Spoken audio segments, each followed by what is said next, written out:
La posmodernidad es un movimiento cultural y filosófico que influenció las artes y el pensamiento crítico a partir de 1960 hasta la actualidad. Se basa en un escepticismo general, en cuestionarse lo planteado desde la razón y priorizar la subjetividad y la idea de lo relativo. Asimismo, es entendida como un proceso cultural colmado de movimientos que dieron paso a la superación de las distintas tendencias de la Edad Moderna.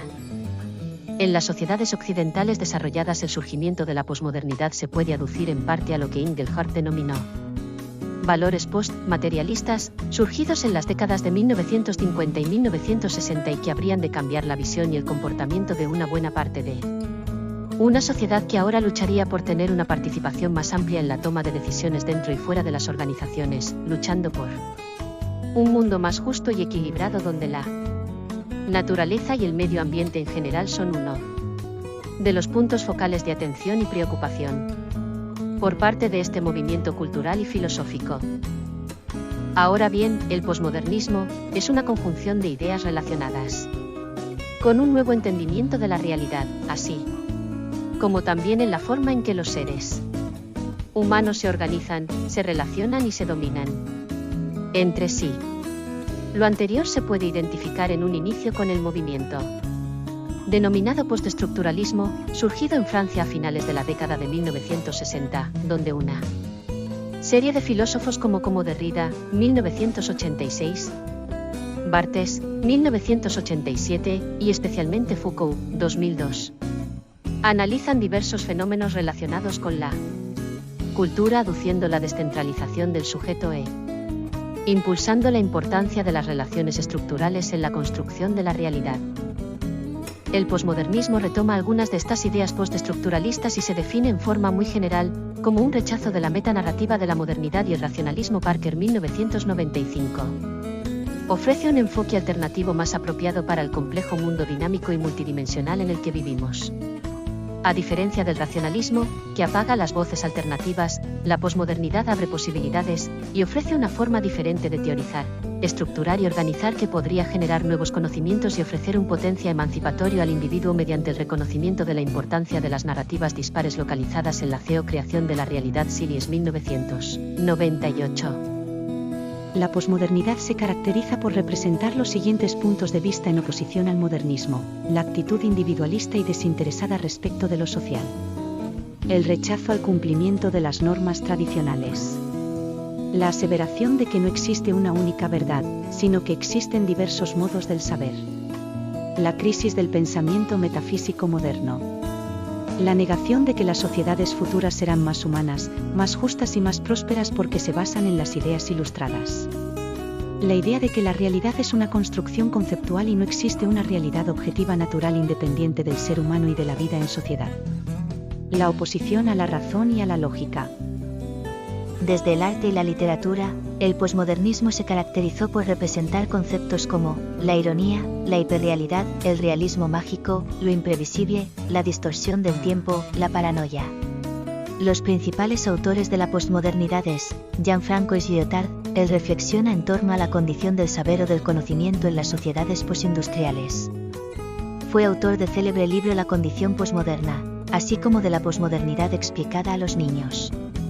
También Gilles Lipovetsky, un autor francés del clásico de la filosofía posmoderna La era del vacío y de los tiempos de la hipermodernidad, reflexiona en torno a las transformaciones sociales, el hiperconsumo, las paradojas del progreso, las esperanzas y desesperanzas humanas, desde la noción de hipermodernidad. Gianni Battimo, un filósofo nacido en 1936, formado desde la hermenéutica por Hans-Georg Gadamer. El posmodernismo desarrolló el concepto del pensamiento débil y ha analizado el problema del fin de los metarrelatos modernos y, tras ello, se ha dedicado al estudio del papel de la religión y la evolución del pensamiento religioso en las últimas décadas.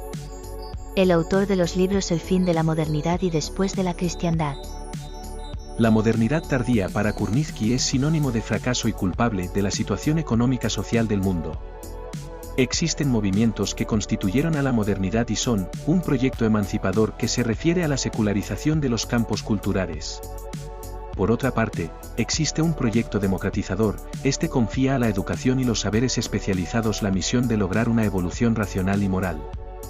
También existe el proyecto renovador que tiene dos aspectos, por un lado el mejoramiento e innovación productos de una relación con la naturaleza y la sociedad fuera de toda prescripción sagrada, el otro aspecto sería reformular los signos de distinción afectador por el consumo. Ante este panorama se reconoce a la posmodernidad como crítica de la modernidad al romper el mito de la razón ilustrada, poniendo en evidencia las limitaciones de la racionalidad práctica. En su lugar propone la idea de libertad individual hacia una moralidad pública, una perspectiva ambigua de renuncia y fortalecimiento. La posmodernidad sustenta a la historia como una fragmentación de múltiples hechos, cada uno con su centro en sí mismos, resultado de diferentes dialectos interactuando en sí y no como una gran narrativa lineal. Esta idea trae consigo la consigna de multiculturalismo, en el se priorizará el respeto por todos los grupos sociales ya que cada individuo tiene el mismo valor. Los 4 grandes relatos de la posmodernidad son, según el filósofo francés Jean-François Lyotard, las grandes ideologías o metarrelatos que pretendían explicar y transformar la realidad humana, pero que perdieron su credibilidad y legitimidad tras los horrores del siglo XX. El primero relato del que se habla es el relato del cristianismo. Este trata de una rutina religiosa basada en la vida y enseñanzas de Jesucristo, que prometía la salvación eterna a los creyentes. El segundo se trata del relato marxista, que se basa en la teoría política y económica que proponía la revolución proletaria y el comunismo como el fin de la explotación y la desigualdad social. El tercer relato es el iluminista. Este relato se caracteriza por ser un movimiento cultural e intelectual que exaltaba la razón, la ciencia y el progreso como las fuentes de la felicidad y la libertad humana. Por último tenemos el relato capitalista como un sistema económico que se basa en la propiedad privada, el libre mercado y la competencia, pues supone la eficiencia y el bienestar general. Lyotard sostiene que la posmodernidad se caracteriza por el escepticismo y la incredulidad hacia estos grandes relatos, y por la preferencia por los pequeños relatos, que son narrativas locales, fragmentarias y contingentes ya que no pretenden ser universales ni definitivas.